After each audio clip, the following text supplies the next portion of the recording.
01 अंगुलीमाल डाकू। भगवान बुद्ध के समय में कौशल राज्य में अंगुलीमाल नाम का एक डाकू रहता था जिसने सैकड़ों लोगों का खून किया था। वह जितने लोगों की हत्या की थी उन सभी की अंगुली काटकर उसे अपनी माला में पिरोकर पहन लेता था, इसलिए उसका नाम अंगुलीमाल पड़ गया। वह बहुत ही निर्दयी और क्रूर था। जंगल में जिस ओर उसका इलाका था, लोग उस तरफ जाने से भी डरते थे। राजा ने उसे पकड़ने के लिए कई बार अपनी सेना भेजी मगर सभी असफल रहे। बुद्ध ने अपनी ज्ञान से यह अनुभव किया कि अंगुलीमाल के मन में कहीं दया व करुणा की भावना सोई हुई है, बस उसे जगाने की आवश्यकता है। ये सोच बुद्ध उस ओर चल दिए।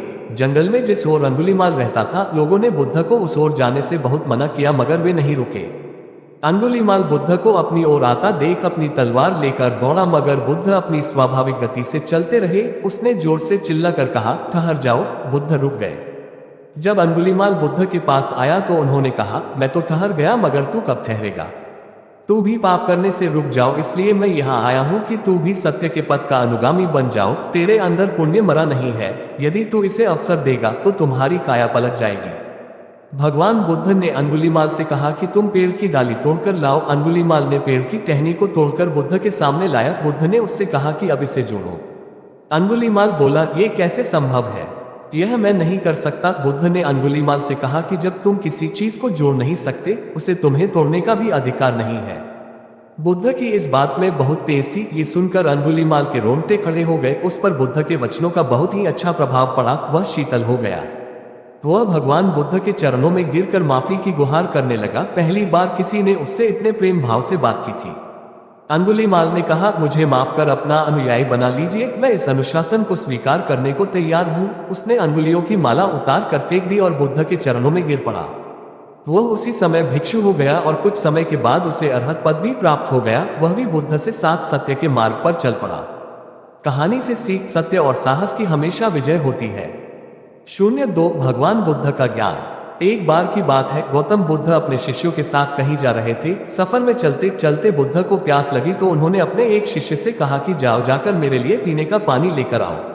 अब ऐसे में उस शिष्य ने आसपास देखा तो कहीं कोई पानी नहीं मिला, मगर उसने और कोशिश की तो रास्ते में उसे एक पानी का तालाब दिखाई दिया। वहां उसने देखा कि कुछ लोग उस तालाब में कपड़े धो रहे हैं। उसने सोचा कि इस गंदे पानी को मैं बुद्ध के लिए कैसे लेकर जा सकता हूँ। ऐसे में वह खाली हाथ ही वापस चला आया और गौतम बुद्ध से जाकर यह बात बताई। बुद्ध ने कहा, ठीक है, हम सब यहाँ इस बड़े से पेड़ की छाया में बैठकर आराम करते हैं। कुछ समय बीता। पुनः गौतम बुद्ध ने उसी शिष्य को पानी लाने को कहा। अब वह शिष्य वापस से उसी तालाब के पास गया। वहां जाकर उसने देखा कि वह पानी बिल्कुल साफ था और पीने योग्य था। अब वह शिष्य बुद्ध के लिए वह पानी लेकर गया और उसने वह पानी गौतम बुद्ध को पिलाया। बुद्ध ने सबको ये बात बताई कि जिस तरह से पानी में कीचड़ मिट्टी फैल गई थी, मगर उसे थोड़ी समय तक छोड़ देने पर उसका सारा मिट्टी नीचे बैठ गया और वह पानी पुनः वापस से साफ हो गया। उसी तरह से हमारा मस्तिष्क भी है। जब हमारा मस्तिष्क शांत हो तब उसे समय देकर उसे शांत करो। हमारा मस्तिष्क भी कुछ समय के बाद शांत जरूर होगा। अशांत मस्तिष्क से कोई भी निर्णय नहीं लेना चाहिए। बस हमें करना यह है कि हमें अपने मस्तिष्क को थोड़ी देर तक शांत रखना है, जिससे कि हम अच्छे फैसले ले सकते हैं। कहानी से सीख, अशांत मस्तिष्क से लिए हुए फैसले हमेशा गलत होते हैं। हमें हमेशा अपने मन को शांत करके कोई भी फैसला करना चाहिए। 03 आत्मनियंत्रण की कला। एक लड़का अत्यंत जिज्ञासु था। जहां भी उसे कोई नई चीज सीखने को मिलती, वह उसे सीखने के लिए तत्पर रहता था। उसने एक तीर बनाने वाले से तीर बनाना सीखा, नाव बनाने वाले से नाव बनाना सीखा, मकान बनाने वाले से मकान बनाना सीखा, बांसुरी बनाने वाले से बांसुरी बनाना सीखा। इस प्रकार वह बहुत सारे कलाओं में प्रवीण हो गया, मगर उसमें अहंकार आ गया। वह अपने परिजनों व मित्रगणों से कहता, इस पूरी दुनिया में मुझ जैसा प्रतिभावान कोई नहीं है। एक बार शहर में गौतम बुद्ध का आगमन हुआ। उन्होंने जब उस लड़के की कला और अहंकार दोनों के विषय में सुना तो मन में सोचा कि इस लड़के को एक ऐसी कला सिखानी चाहिए जो अब तक की सीखी कलाओं से बड़ी हो। वे भिक्षा का पात्र लेकर उसके पास गए। लड़के ने पूछा, आप कौन हैं? बुद्ध बोले, मैं अपने शरीर को नियंत्रण में रखने वाला एक इंसान हूँ। लड़के ने उन्हें अपनी बात स्पष्ट करने के लिए कहा। तब उन्होंने कहा, जो तीर चलाना जानता है वो तीर चलाता है, जो नाव चलाना जानता है वह नाव चलाता है, जो मकान बनाना जानता है वह मकान बनाता है, मगर जो ज्ञानी है वह स्वयं पर शासन करता है। लड़के ने पूछा, वह कैसे? बुद्ध ने उत्तर दिया, यदि कोई उसकी प्रशंसा करता है तो वह अभिमान से फूलकर खुश नहीं हो जाता, और यदि कोई उसकी निंदा करता है तो भी वह शांत बना रहता है और ऐसा व्यक्ति ही सदैव आनंद से भरा रहता है। लड़का जान गया कि सबसे बड़ी कला स्वयं को वश में रखना है। कहानी से सीख, आत्मनियंत्रण जब सज जाता है तो संभाव आता है और यही संभाव अनुकूल प्रतिकूल दोनों स्थितियों में हमें प्रसन्न रखता है। 04 भक्त किसान। एक बार भगवान बुद्ध एक गांव में अपने किसान भक्त के यहाँ गए। शाम को किसान ने उनके प्रवचन का आयोजन किया। बुद्ध का प्रवचन सुनने के लिए गांव के सभी लोग उपस्थित थे, मगर वह भक्त ही कहीं दिखाई नहीं दे रहा था। गांव के लोगों में कानाफूसी होने लगी कि कैसा भक्त है कि प्रवचन का आयोजन करके स्वयं गायब हो गया। प्रवचन खत्म होने के बाद सब लोग घर चले गए। रात में किसान घर लौटा। बुद्ध ने पूछा, कहाँ चले गए थे? गांव के सभी लोग तुम्हारे बारे में पूछ रहे थे। किसान ने कहा, दरअसल प्रवचन की सारी व्यवस्था हो गई थी, पर तभी अचानक मेरा बैल बीमार हो गया। पहले तो मैंने घरेलू उपचार करके उसे ठीक करने की कोशिश की, मगर जब उसकी तबीयत ज्यादा खराब होने लगी तो मुझे उसे लेकर पशु चिकित्सक के पास जाना पड़ा। अगर उसे चिकित्सक के पास नहीं ले जाता तो वह नहीं बचता। आपका प्रवचन तो मैं बाद में भी सुन लूंगा। अगले दिन सुबह जब गांव वाले पुनः बुद्ध के पास आए तो उन्होंने किसान की शिकायत करते हुए कहा, ये तो आपका भक्त होने का दिखावा करता है, प्रवचन का आयोजन कर स्वयं ही गायब हो जाता है। बुद्ध ने उन्हें पूरी घटना सुनाई और फिर समझाया। उसने प्रवचन सुनने की जगह कर्म को महत्व देकर यह सिद्ध कर दिया कि मेरी शिक्षा को उसने बिल्कुल ठीक ढंग से समझा है। उसे अब मेरे प्रवचन की आवश्यकता नहीं है। मैं यही तो समझाता हूँ कि अपने विवेक और बुद्धि से सोचो कि कौन सा काम पहले किया जाना जरूरी है। यदि किसान बीमार बैल को छोड़कर मेरा प्रवचन सुनने को प्राथमिकता देता तो दवा बगैर बैल के प्राण निकल जाते। उसके बाद तो मेरा प्रवचन देना ही व्यर्थ हो जाता। कहानी से सीख, प्रवचन का सार यही है कि सब कुछ त्याग कर प्राणी मात्र की रक्षा करो। 05 अमृतत्व का फल। एक दिन एक किसान बुद्ध के पास आया और बोला, महाराज, मैं एक साधारण किसान हूँ। बीज बोकर, हल चलाकर अनाज उत्पन्न करता हूँ और तब उसे ग्रहण करता हूँ, किंतु इससे मेरे मन को तसल्ली नहीं मिलती। मैं कुछ ऐसा करना चाहता हूँ जिससे मेरे खेत में अमृतत्व के फल उत्पन्न हो। आप मुझे मार्गदर्शन दीजिए जिससे मेरे खेत में अमृतत्व के फल उत्पन्न होने लगे। किसान की बात सुनकर बुद्ध मुस्कुराकर बोले, भले व्यक्ति, तुम्हें अमृतत्व का फल तो अवश्य मिल सकता है, किंतु इसके लिए तुम्हें खेत में बीज न बोकर अपने मन में बीज बोने होंगे। ये सुनकर किसान हैरानी से बोला, प्रभु, आप ये क्या कह रहे हैं? भला मन के बीज बोकर भी फल प्राप्त हो सकते हैं? बुद्ध बोले, बिल्कुल हो सकते हैं, और इन बीजों से तुम्हें जो फल प्राप्त होंगे वे साधारण न होकर अद्भुत होंगे, जो तुम्हारे जीवन को भी सफल बनाएंगे और तुम्हें नेकी की राह दिखाएंगे। किसान ने कहा, प्रभु, तब तो मुझे अवश्य बताइए कि मैं मन में बीज कैसे बोऊं। बुद्ध बोले, तुम मन में विश्वास के बीज बो, विवेक का हल चलाओ, ज्ञान के जल से उसे सींचो और उसमें नम्रता का उर्वरक डालो। इससे तुम्हें अमृतत्व का फल प्राप्त होगा। उसे खाकर तुम्हारे सारे दुख दूर हो जाएंगे और तुम्हें असीम शांति का अनुभव होगा। बुद्ध से अमृतत्व के फल की प्राप्ति की बात सुनकर किसान की आंखें खुल गईं। वह समझ गया कि अमृतत्व का फल अच्छे विचारों के द्वारा ही प्राप्त किया जा सकता है। कहानी से सीख, अमृतत्व का फल अच्छे विचारों के द्वारा ही प्राप्त किया जा सकता है। 06 श्रावस्ती में अकाल। एक बार श्रावस्ती में भयंकर अकाल पड़ा। कई लोग भूख से तड़प कर मर गए। सबसे चिंताजनक स्थिति उन माताओं की थी जिनकी गोद में दुधमुए बच्चे थे और उनके घर के पुरुष काल के गाल में समा चुके थे। बुद्ध को जब ये पता चला तो वे चिंतित हो गए। उन्होंने तत्काल धनवान लोगों की एक सभा बुलवाई और उनसे कहा, आप इन माताओं और इनके बच्चों की रक्षा करें। वहां उपस्थित लोग बोले, हमारे पास अनाज तो है पर वह 1 वर्ष ही चल पाएगा। इसमें से हमने दूसरों को अन्न दिया तो हमारा परिवार भूखों मर जाएगा। दूसरे घर का दिया जलाना भी तभी अच्छा लगता है जब अपने घर का दिया जल रहा हो। इस पर बुद्ध गंभीर होकर बोले, आप लोग अपने स्वार्थ से ऊपर नहीं उठ पा रहे। क्या आपको विश्वास है कि आपके सदस्य की मृत्यु केवल अन्न न मिलने के कारण ही हो सकती है? क्या वे कोई अन्य रोग या दुर्घटना से बचे रहेंगे? क्या आप इस बात के प्रति पूरी तरह आश्वस्त हैं कि 1 साल में इन पीड़ित व्यक्तियों के अलावा किसी और की मृत्यु नहीं होगी? आपको भविष्य के बारे में सब कुछ कैसे पता? ये सुनकर सभी ने अपने सिर नीचे कर लिए। इसके बाद बुद्ध बोले, भाइयों, आपदाओं से मिलकर ही निपटा जाता है। यदि आज आप इनकी मिलकर सहायता करेंगे तो अकाल जैसी इस विपत्ति से मुक्ति संभव है, किंतु यदि आप इनकी मदद नहीं करेंगे तो जीवन भर कोई आपकी सहायता करने को भी तैयार नहीं होगा।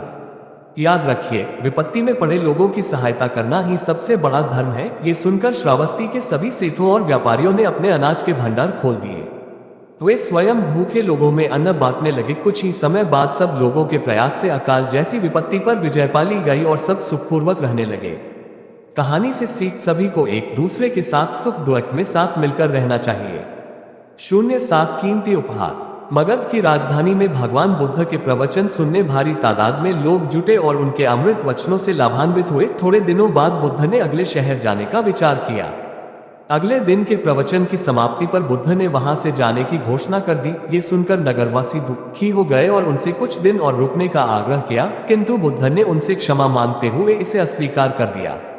नगरवासियों की इच्छा थी कि बुद्ध को कुछ न कुछ भेंट दे। बुद्ध अगले दिन अपने आसन पर विराजित हुए और भेंट देने का कार्य आरंभ हुआ। जो भी भेंट आती, बुद्ध अपने शिष्यों से कहकर एक और रखवा देते। तभी एक गरीब वृद्धा खा चुके आधे आम को लेकर आई और बुद्ध के चरणों में वह जूठा आम रखकर बोली, भगवान, मेरे पास यही समस्त पूंजी है, मैं धन्य हो जाऊंगी यदि आप इसे स्वीकार करेंगे। बुद्ध ने बड़े प्रेम से उस आम को उठा लिया। नगरवासियों ने पूछा, भगवान, उस आम में ऐसा क्या था कि आपने उसे स्वयं उठाकर ग्रहण किया, जबकि हमारे बहुमूल्य उपहार एक और रखवा दिए। तब बुद्ध बोले, वृद्धा के पास जितनी भी पूंजी थी वह उसने अपने पेट की चिंता किए बगैर मुझे प्यार और श्रद्धा से अर्पित कर दी, जबकि तुम लोगों ने अहंकार से अपने धन का कुछ ही हिस्सा भेंट किया। तुम्हारे और वृद्धा के दान देने में अहंकार और श्रद्धा का भेद है। कहानी से सीख, श्रद्धा सहित किया गया दान दाता व याचक दोनों की आत्मा को तृप्त करता है, जबकि दान में अभिमान के शामिल होने पर वह मात्र आवश्यकता को ही संतुष्ट कर पाता है। 08 नदी का जल। एक छोटी सी नदी थी, उसके दोनों किनारों पर लोग रहते थे। नदी के पानी से दोनों ओर के लोग अपना अपना काम चलाते थे और सुखमय जीवन बिताते थे। एक बार संयोग से पानी को लेकर दोनों पक्षों में तनातनी हो गई। वे एक दूसरे पर आरोप लगा रहे थे कि तुम ज्यादा पानी ले रहे हो। जब आपस में बातचीत में मामला नहीं निपटा तो वे मारने पर उतारू हो गए। उनके पास जो भी हथियार थे उन्हें तत्काल निकाल लाए और एक दूसरे पर टूट पड़ने को आमादा हो गए। तभी किसी ने जाकर भगवान बुद्ध को सूचना दी। उन्होंने दोनों पक्षों के प्रतिनिधियों को बुलाया और तकरार का कारण पूछा। दोनों प्रतिनिधियों ने अपना अपना पक्ष रखा। बुद्ध ने दोनों पक्षों की बातें सुनी और मुस्कुराकर कहा, तो तुम लोग क्या करोगे? दोनों प्रतिनिधियों ने आवेश में आकर कहा, हम खून की नदियां बहा देंगे। भगवान बुद्ध ने कहा, तो तुम्हें खून चाहिए? उन लोगों ने हतप्रभ होकर बुद्ध की ओर देखा, फिर बोले, नहीं, हमें पानी चाहिए। तब सहज भाव से बुद्ध ने कहा, खून बहाकर खून मिलेगा, पानी कैसे पाओगे?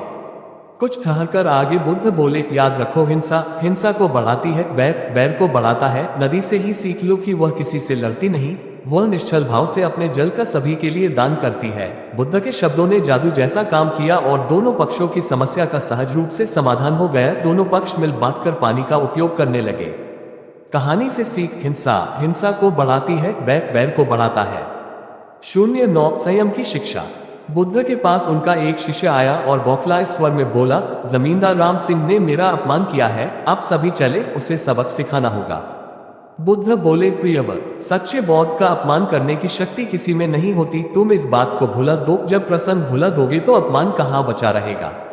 शिष्य ने कहा, उसने आपके प्रति भी अपशब्दों का प्रयोग किया था, आप चलिए तो सही। आपको देखते ही वह शर्मिंदा हो जाएगा और क्षमा मांग लेगा, इससे मैं संतुष्ट हो जाऊंगा। बुद्ध कुछ विचार कर बोले, अच्छा, यदि ऐसी बात है तो मैं अवश्य ही राम जी के पास चलकर उसे समझाने का प्रयास करूंगा। शिष्य ने आतुर होकर कहा, चलिए, नहीं तो रात हो जाएगी। बुद्ध ने कहा, रात आएगी तो क्या, रात के पश्चात दिन भी तो आएगा। यदि तुम वहां चलना आवश्यक ही समझते हो तो मुझे कल याद दिलाना, कल चलेंगे। दूसरे दिन बात आई गई हो गई। शिष्य अपने काम में लग गया और बुद्ध अपनी साधना में लीन हो गए। दोपहर होने पर बुद्ध ने शिष्य से पूछा, आज राम जी के पास चलना है? शिष्य ने कहा, नहीं। मैंने जब घटना पर फिर से विचार किया तो मुझे इस बात का आभास हुआ कि भूल मेरी ही थी। अब राम जी के पास चलने की कोई जरूरत नहीं है। बुद्ध ने मुस्कुराकर कहा, अगर हम तुरंत प्रतिक्रिया देने से बचे तो हमारे भीतर की कटुता समाप्त हो जाती है। शिष्य बुद्ध का आशय समझ उनके प्रति नतमस्तक हो गया। कहानी से सीख, अगर हम तुरंत प्रतिक्रिया देने से बचे तो हमारे भीतर की कटुता समाप्त हो जाती है। 10 गौतम बुद्ध। बुद्ध अपना घर परिवार छोड़कर तपस्या करने के उद्देश्य से घर से निकले थे। वह अनेक कष्टों को सहते हुए भोजन की मात्रा घटाकर घटाते घटाते पूर्णतया निराहार रहने लगे थे। उन्होंने वस्त्र भी प्रायः त्याग दिए थे, किंतु सफलता न मिलने के कारण जिस धैर्य का सहारा लेकर वे साधना समर में उतरे थे वह जवाब देने लगा था और बुद्ध घर वापस लौटने लगे थे। रास्ते में एक ठंडे जल की झील पड़ी तो वे थोड़ा विश्राम करने के लिए झील के किनारे बैठ गए। तभी उनकी दृष्टि एक गिलहरी पर पड़ी जो बार बार झील में डुबकी लगाती और बाहर आकर रेत में लौटती, पुनः झील में डुबकी लगाने दौड़ पड़ती। ये देखकर बुद्ध को बहुत आश्चर्य हुआ और उन्होंने उससे पूछा, नन्ही गिलहरी तुम ये क्या कर रही हो? गिलहरी बोली, इस झील ने मेरे बच्चे को खा लिया है, इसलिए मैं इसे खाली कर दूंगी। बुद्ध को ये सुनकर बहुत आश्चर्य हुआ और उन्होंने उससे फिर पूछा, परंतु तुम्हारे इस कार्य से क्या ये संभव है? ये तो मैं नहीं जानती, परंतु जब तक किया सुख नहीं जाएगी मैं प्रयास करती रहूंगी। गिलहरी की बातें सुनकर बुद्ध को बहुत आश्चर्य हुआ। वे थोड़ी उत्सुकता के साथ बोले, इस जन्म में तो मुझे ये संभव नहीं लगता है। उनकी बात सुनकर गिलहरी ने कहा, भले ही यह संभव ना हो और मेरा सारा जीवन इसमें लग जाए, परंतु इतना तो निश्चित है कि इस प्रकार थोड़ा थोड़ा पानी निकालकर मैं अपने उद्देश्य की ओर बढ़ती रहूंगी। बुद्ध को गिलहरी की बात समझ में आ गई। वे पुनः तपस्या में रत हो गए। कहानी से सीख, इस कहानी से यह शिक्षा मिलती है, किसी भी कार्य को छोड़ना नहीं चाहिए, क्योंकि निरंतर प्रयास करने पर सफलता अवश्य मिलती है। 11 वन देवता। जब भगवान गौतम बुद्ध कठोर तपस्या में थे, उन्हीं दिनों सुजाता नामक एक ब्राह्मण कन्या ने एक मन्नत मांग रखी थी। उसका कहना था कि यदि उसे इच्छानुसार पति मिला तथा प्रथम बार पुत्र उत्पन्न हुआ तो वह प्रत्येक वर्ष वन देवता के रूप में बरगद की पूजा करेगी। पूर्ण विराम। वह वन देवता के रूप में बरगद की इसलिए पूजा करती क्योंकि गौतम बुद्ध उसी वृक्ष के नीचे तपस्या कर रहे थे। उसकी ये दोनों इच्छाएं पूरी हो गई थी।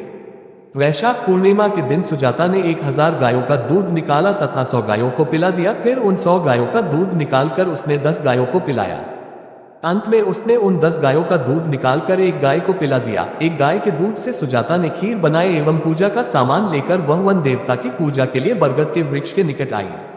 उसी बरगद के वृक्ष के नीचे सिद्धार्थ ध्यान में मग्न बैठे थे। उन्हें वहां देखकर सुजाता आश्चर्य से भर गई। गौतम बुद्ध का चेहरा एक तेज से जगमगा रहा था। सुजाता उन्हें देखती रह गई और उसने मन में सोचा कि मैं भाग्यशाली हूँ, मुझे साक्षात देवता के दर्शन हो रहे हैं। उसने सोने की थाली में रखी हुई खीर गौतम के सामने रख दी, उनके सामने पुष्प चढ़ाए, उनकी पूजा की तथा उनके चरणों में प्रणाम करके चली गई। कहानी से सीख, श्रद्धा से सम्मान का भाव उत्पन्न होता है।